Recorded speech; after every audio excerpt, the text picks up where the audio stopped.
ऐका बरं, आता मोजून 10 ते 15 मिनटं आपले शिल्लक आहेत. आपल्याला अजून एक अवतार करायचा आहे अगदी 10 मिनिटामध्ये.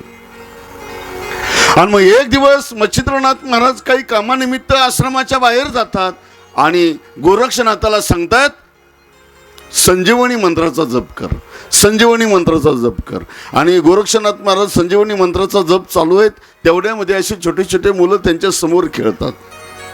आणि खेळता खेळता चिखलाचा खेळ खेळतात. चिखलाची बैलगाडी बनवली, चिखलाचे बैल बनवले, गाडीला चिखलाचे चाक बनवले, सर्व बनवलं, शेतीचे अवजारं बनवले. पण त्या मुलांना चिखलाचा माणूस काय बनवता नाही आला. मग ती मुलं म्हटली, का रे, समोरच एक साधू बसलेला आहे, त्यांना बनवता येईल. मग ते मुलं चिखल घेऊन त्या साधूकडे गेले, गोरक्षनाथाकडे. म्हटले, बाबा, आम्ही सगळं बनवलं, पण आम्हाला काय माणूस बनवता आला नाही, तुम्ही तेवढा माणूस बनवून देता का? म्हटले, नाही, माझं तप चालू आहे, माझं मंत्र दीक्षा चालू आहेत, संजीवनी मंत्र चालू आहेत. नाही नाही बाबा, तुम्ही बनवूनच द्या, नाही नाही बाबा, तुम्ही बनवूनच द्या. गोरक्षनाथ म्हटले, एकदा या मुलांचं मिटून टाकू, म्हणजे आपल्या तपामध्ये विघ्न येणार नाही. आणि मग त्या गोरक्षनाथांनी त्या मुलांच्या हातामधून चिखल घेतला आणि त्या बैलगाडीमध्ये बसणारा माणसाचं चित्र, माणसाची मूर्त बनवण्याचा प्रयत्न केला. त्या चिखलाची मूर्त बनवता बनवता संजीवनी मंत्र तोंडामध्ये चालू, मूर्तही बनवायचं काम चालू आणि संजीवनी मंत्रही चालू. मूर्ती बनवायचं काम चालू, संजीवनी मंत्रही चालू. आणि मूर्ती बनवून तयार झाली आणि बनवता बनवता संजीवनी मंत्र चालू होता आणि त्या मूर्तीचं रूपांतर झालं ना बाळामध्ये. रडायला लागलं, सगळे पळून गेले, मुलं एका बाजूला पळून गेले आणि गोरक्षनाथही पळून गेले. आणि ते बाळ तिथं रडत राहिलं.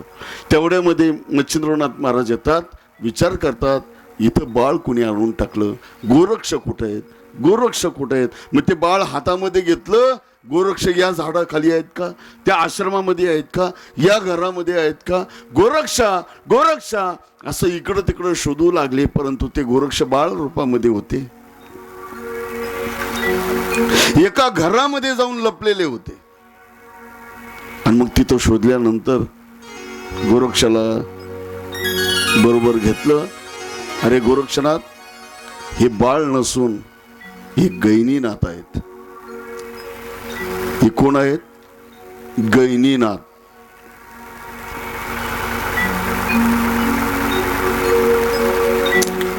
ब्रह्मस्थांनी सांगितलं, बाबा, तुम्ही दोघेही मोठे आहेत, तुम्हाला हे बाळ सांभाळता येणं शक्य नाही.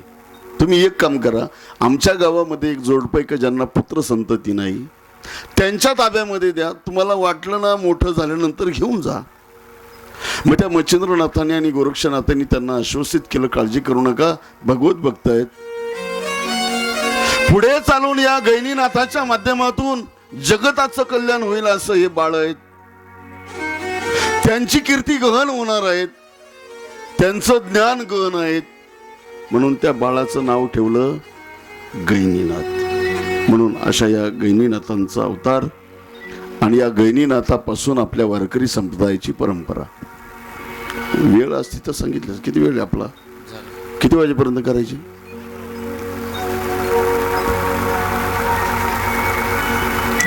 10 मिनिटं आहे. 9 वाजले, 5 मिनिटं घेतो फक्त तुमची.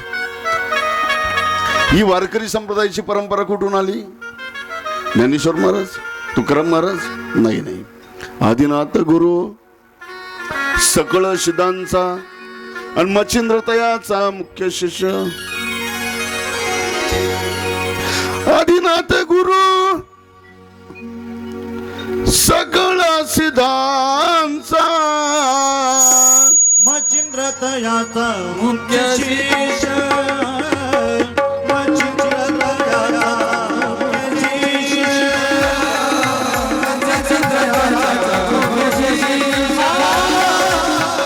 मच्छिंद्र तयाचा मुख्य शिष्य,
ती परंपरा ही आदिनाथापासून आलेली आहे. आदिनाथ गुरु सकळ सिद्धांचा मच्छिंद्रतयाचा मुख्य शिष्य मच्छिंद्र आणि बुध गोरक्षाशी केला.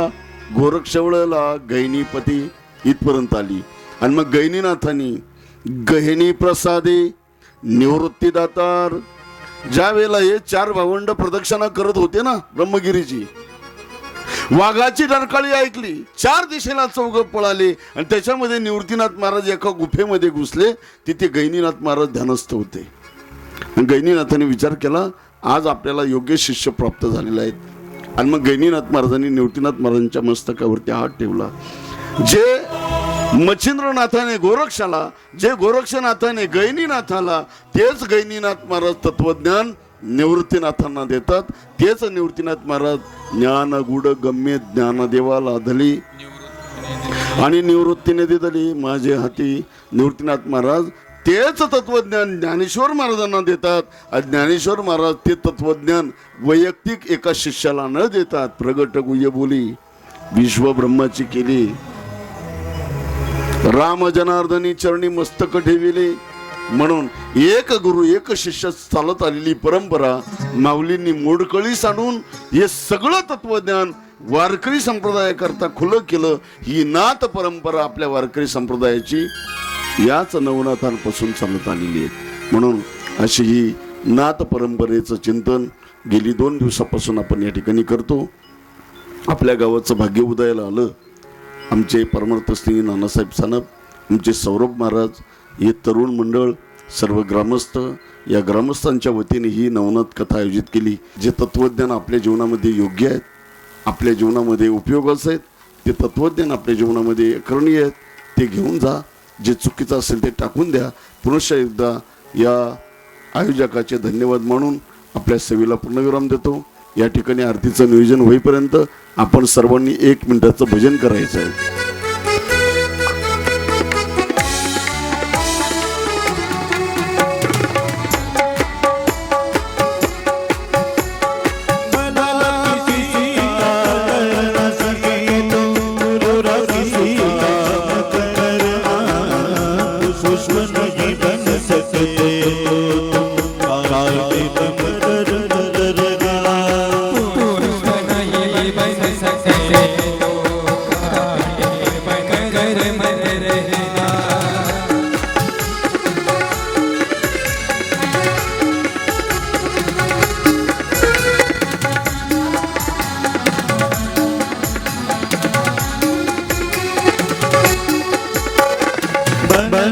सके